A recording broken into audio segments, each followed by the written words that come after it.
तो दोस्तों फिलहाल अभी रिलायंस पावर का शेयर 13 रुपये 55 पैसे के आसपास काम कर रहा है। स्टॉक में अपर सर्किट लगा हुआ है। दोस्तों स्टॉक के लिए काफ़ी 2-3 न्यूज़ आ रही है जिसके बारे में हम इस वीडियो में डिस्कस करने वाले हैं और फिर थोड़ा बहुत डिस्कस करेंगे कि क्या यहाँ से सपोर्ट और टारगेट रहने वाला है स्टॉक में और कैसा ट्रेंड हो सकता है आने वाले समय में। तो दोस्तों न्यूज़ की बात करें तो जो एक अपडेट आया था जिसमें बताया गया था कि पिरामल ग्रुप दोस्तों रिलायंस पावर के खिलाफ एनसीएलटी में जा रहा है। लेकिन दोस्तों अब वो पहले हम बात करें कि क्यों जा रहा था। तो दोस्तों दीवान हाउसिंग ने कुछ लोन दिया था रिलायंस पावर को और दोस्तों दीवान हाउसिंग पिरामल ग्रुप ने एक्वायर कर लिया था। तो अब वो पैसा रिकवर करने के लिए, क्योंकि रिलायंस पावर ने अभी तक वो पैसा नहीं चुकाया, तो वो पैसा रिकवर करने के लिए खबर आ रही थी कि रिलायंस पावर के खिलाफ एनसीएलटी में जा रहा है पिरामल ग्रुप। लेकिन दोस्तों रिलायंस पावर की तरफ से क्लैरिफिकेशन आया जिसमें बताया गया है कि अभी तक कोई भी एनसीएलटी को एप्लीकेशन नहीं मिली है जिसमें पिरामल ग्रुप ने किसी भी एक्शन के बारे में बात करी हो। तो दोस्तों ये कहीं ना कहीं एक पॉजिटिव न्यूज़ है कि हाँ, बीच में अपडेट आया था नेगेटिव कि एनसीएलटी में कंपनी को कोई ले जा सकता है, लेकिन फिलहाल पिरामल ग्रुप की तरफ से कुछ नहीं आया है। और हो सकता है कि अगर कुछ इनके बीच में तनाव है तो आउटसाइड सेटलमेंट हमें होते हुए दिखे दोस्तों। एक दोस्तों दूसरा अपडेट आया था जिसके बारे में मैं ज़्यादा रिसर्च ज़्यादा डिटेल हासिल नहीं कर पाया। दोस्तों वो अपडेट आया था कि एडलवाइस ग्रुप ने भी कुछ दोस्तों इनके खिलाफ, अनिल अंबानी ग्रुप जो कि रिलायंस पावर और रिलायंस इंफ्रा, उनके खिलाफ कुछ एनसीएलटी में एप्लीकेशन डाल रखी थी पैसा रिकवर करने के लिए। लेकिन दोस्तों वो उसने एप्लीकेशन वापस ले लिए। उसके बारे में दोस्तों ज़्यादा डिटेल्स नहीं मिल पाई है, लेकिन वो भी खबर पॉजिटिव है रिलायंस पावर और रिलायंस, पूरे ही रिलायंस ग्रुप के लिए जो कि रिलायंस इंफ्रा और रिलायंस पावर बनते हैं दोस्तों। और मुमकिन है दोस्तों ये खबर कल आई थी और कल ही हमें आपका 12-1 बजे के आसपास हमें थोड़ा बहुत रिलायंस पावर में, रिलायंस इंफ्रा में एकदम जोश देखने को मिला था। स्टॉक में अपर सर्किट लग गया था एकदम, और रिलायंस पावर में भी हमें अपर सर्किट देखने को मिल रहे हैं। तो हो सकता है कि जो एडलवाइस ग्रुप का तरफ से वो आया था कि उन्होंने एप्लीकेशन वापस ले लिया एनसीएलटी से, तो हो सकता है उसकी वजह से हमें स्टॉक में एक बढ़िया तेज़ी देखने को मिल रही हो। अब दोस्तों बात करें तीसरे अपडेट की, जो कि बहुत ही बड़ा और इम्पॉर्टेंट अपडेट था कि अनिल अंबानी जो कि प्रमोटर है रिलायंस पावर और रिलायंस इंफ्रा के, उन्होंने कंपनी से दोस्तों जो डायरेक्टर उनकी पोजीशन थी, जो भी पोजीशन थी बोर्ड में, उन्होंने उससे रिज़ाइन कर दिया और कंपनी छोड़ दी है। अब दोस्तों बात करें कि पहले कि उन्होंने कंपनी क्यों छोड़ी, तो कुछ टाइम पहले दोस्तों अपडेट, सेबी की तरफ से अपडेट आया था कि अनिल अंबानी किसी भी कंपनी का हिस्सा नहीं रह सकते, पब्लिक कंपनी का, जो कि दोस्तों जो पब्लिक से फंड रेज कर सकती है या जिसका भी कुछ काम बन सकता है पब्लिक से, तो उनकी तरफ से वो रिस्ट्रिक्शन लगाई गई थी अनिल अंबानी पे। इसी वजह से उन्होंने ये जो आपकी रिलायंस पावर है और रिलायंस इंफ्रा में, क्योंकि वो डायरेक्टर थे उसमें, उनकी एक पोजीशन थी बड़ी, तो उन्होंने वो पोजीशन छोड़ती है ताकि जो रिलायंस पावर और रिलायंस इंफ्रा है वो दोनों दोनों ही कंपनी अच्छी तरह काम करते रहें और कर सकें। अब बात करें कि दोस्तों सेबी की तरफ से क्यों उनके ऊपर रिस्ट्रिक्शन लगाई गई थी। तो दोस्तों जो रिलायंस होम फाइनेंस में, उन्होंने रिलायंस होम फाइनेंस ने काफ़ी सारा लोन लिया था, तो एक उनके ऊपर कह सकते हैं कि इल्ज़ाम लगा था अनिल अंबानी के ऊपर कि जो भी रिलायंस होम फाइनेंस के ऊपर उन्होंने पैसा लिया था रिलायंस होम फाइनेंस ने, वो सारा पैसा बिजनेस को चलाने के लिए नहीं, बल्कि जो दूसरी अनिल अंबानी ग्रुप की कंपनियां जैसे आपकी आरकॉम हो गई, इंफ्रा हो गई या पावर हो गई, इन सब को मदद करने के लिए वो पैसा रिलायंस होम फाइनेंस से इन कंपनियों में आ गया, जो कि एक गलत चीज़ थी। रिलायंस होम फाइनेंस के बिज़नेस को बढ़ाने के लिए यूज़ करना चाहिए था, लेकिन वो असलियत में यूज़ हुआ दूसरी कंपनियों को दोस्तों मदद करने के लिए। अब इसमें ऐसा नहीं है कि बहुत ही कोई बड़ा फ्रॉड का दोस्तों खबर आई हो, लेकिन ये चीज़ गलत थी और इसलिए सेबी ने रिस्ट्रिक्शन लगाई थी अनिल अंबानी के ऊपर, जिसके चलते अनिल अंबानी ने दोस्तों रिज़ाइन कर दिया दोनों ही कंपनियों से। अब दोस्तों क्योंकि रिज़ाइन कर दिया है अनिल अंबानी ने और कंपनी छोड़ दी है, तो काफ़ी लोगों की तरफ से सवाल आ रहा है, काफ़ी लोग सोच रहे हैं कि क्या अब ऐसा हो सकता है कि कोई और टेक ओवर कर ले इन कंपनियों को, क्योंकि रिलायंस जो अनिल अंबानी थे, जिनकी वजह से कंपनियां इतनी डूबी थी, जो इतने टाइम से कंपनी को चला रहे थे, क्योंकि वो कंपनियों से निकल चुके हैं, तो क्या कोई और नया बंदा आ सकता है जो इन कंपनियों को अब आगे ले जाए। तो दोस्तों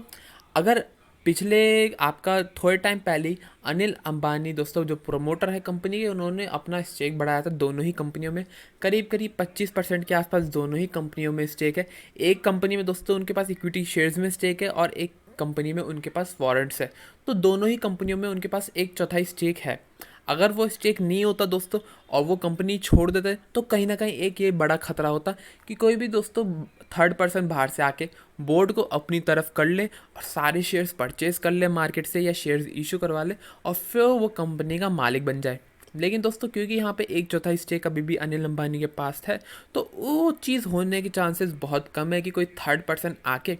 यहाँ पे सारे शेयर्स परचेज कर ले और बोर्ड को अपनी तरफ कर ले।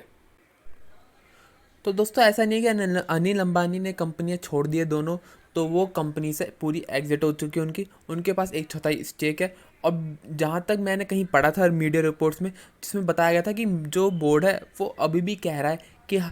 कंपनी में छोड़ दी है अनिल अंबानी ने, लेकिन उनका इन्फ्लुएंस अभी भी रहेगा और उनकी लीडरशिप अभी भी कंपनी को चलाने में मदद करेगी हमें।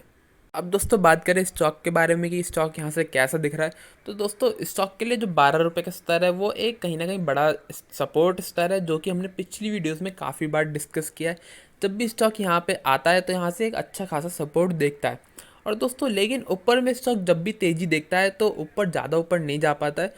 थोड़ी बहुत तेज़ी देखने के बाद स्टॉक फिर से नीचे आ जाता है। तो ज़रूरी है स्टॉक के लिए दोस्तों जो ऊपर में 17-18 रुपये की एक रेजिस्टेंस बनती जा रही है दोस्तों, उसे तोड़े और उसके ऊपर जाए। जब एक नया दोस्तों इंडिकेट आएगा कि यहाँ से अब नई तेज़ी बनते हुए दिख रही है हमें रिलायंस पावर के शेयर में।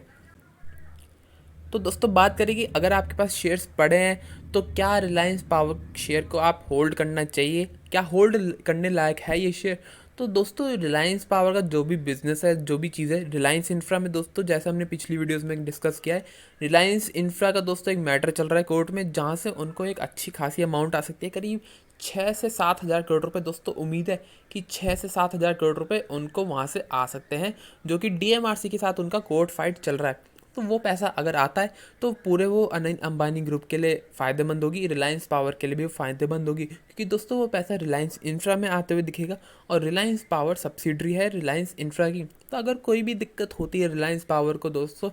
आने वाले फ्यूचर में, तो रिलायंस इंफ्रा उसको अच्छी मदद कर पाएगा। और सभी बिजनेस जो इनका बिजनेस है रिलायंस पावर को, उन सब चीज़ों को देखते हुए दोस्तों अभी भी यहाँ से रिलायंस पावर में बहुत अच्छा खासा पोटेंशियल है ऊपर जाने का। स्टॉक कभी 2 साल पहले 1 रुपये था और आज 13 रुपये 55 पैसे के आसपास चल रहा है, तो ऐसा नहीं है कि यहाँ पे अब स्टॉक में पोटेंशियल ख़त्म हो गया। दोस्तों अभी भी यहाँ से अच्छा खासा पोटेंशियल है,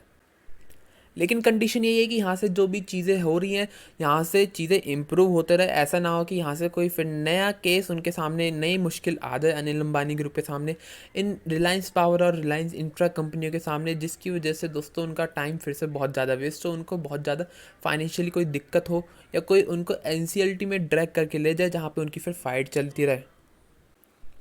तो वो सब चीज़ें ना हो, यहाँ से प्रमोटर अपना स्टेक बढ़ाएं और दोस्तों यहाँ से इनकी जो इनकी बैलेंस शीट है रिलायंस पावर की, वो यहाँ से इम्प्रूव होती रहे। तो कहीं ना कहीं रिलायंस पावर में अभी भी यहाँ से अच्छा खासा पोटेंशियल है और आप होल्ड ज़रूर कर सकते हैं अगर आप थोड़ा बहुत रिस्क लेने को तैयार हैं, क्योंकि दोस्तों रिलायंस पावर के शेयर में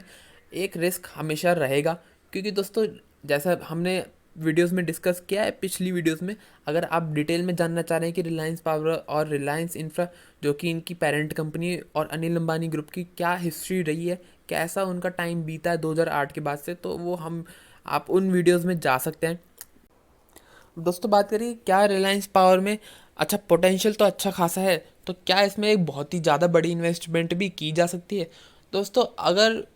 वैसे बड़ी इन्वेस्टमेंट चाहे तो आप अवॉइड कर सकते हैं, थोड़ी बहुत इन्वेस्टमेंट जरूर कर सकते हैं रिलायंस पावर के शेयर में, क्योंकि यहाँ से अच्छा खासा पोटेंशियल है। लेकिन अगर आप ऐसा करते हैं कि अपने पोर्टफोलियो का दोस्तों 30 से 50% रिलायंस पावर या रिलायंस इंफ्रा या अनिल अंबानी ग्रुप के शेयरों में ही एलोकेट कर देते हैं, तो वो बहुत ही ज़्यादा एक आप बड़ा रिस्क ले रहे हैं, क्योंकि पिछले कुछ टाइम में बहुत ही ज़्यादा वेल्थ डिस्ट्रक्शन हुई है अनिल अंबानी ग्रुप में। और यहाँ से अभी भी ऐसा नहीं है कि सब कुछ चीज़ें ठीक हो गई हैं, यहाँ से अभी भी अच्छे खासे रिस्क हैं। तो थोड़ा बहुत एलोकेशन लेके आप ज़रूर चल सकते हैं रिलायंस पावर के शेयर में। यहाँ से आने दोस्तों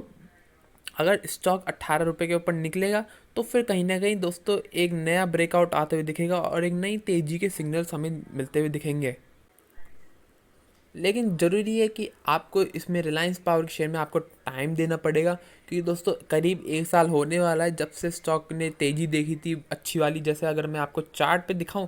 तो जैसा आप दोस्तों चार्ट पे देख पा रहे होंगे, जब स्टॉक 4.5 रुपये चल रहा था दोस्तों अप्रैल में, तो वहाँ पे एक बढ़िया तेज़ी आते हुए दिखी थी हमें, जिसमें स्टॉक दोस्तों ऊपर में 17 या 18 रुपये तक चला गया। लेकिन जब से दोस्तों अब 1 साल होने वाला है और कंसोलिडेशन में ही चल रहा है स्टॉक, और यहाँ से कोई बढ़िया नया ब्रेकआउट हमने देखने को नहीं मिला है। तो आपको यहाँ पे अच्छा खासा स्टॉक में टाइम देना पड़ेगा, जब भी हो सकता है कि आप कोई बढ़िया कमाई कर पाएँ। लेकिन ऐसा है कि दोस्तों पोटेंशियल ज़रूर है, और लेकिन उसके साथ साथ रिस्क भी है स्टॉक में। और फिलहाल दोस्तों कोई और न्यूज़ नहीं है रिलायंस पावर के बारे में जिसके बारे में हम डिस्कस कर सकें। अगर कोई और अपडेट आता है मेजर, तो उसके बारे में हम अगली वीडियो में ज़रूर डिस्कस करेंगे। ये वीडियो यहीं तक थी। अगर आपको वीडियो अच्छी लगे तो लाइक ज़रूर कीजिएगा, चैनल को जरूर सब्सक्राइब कर लीजिए ताकि आपको अपडेट्स मिलते रहे। धन्यवाद।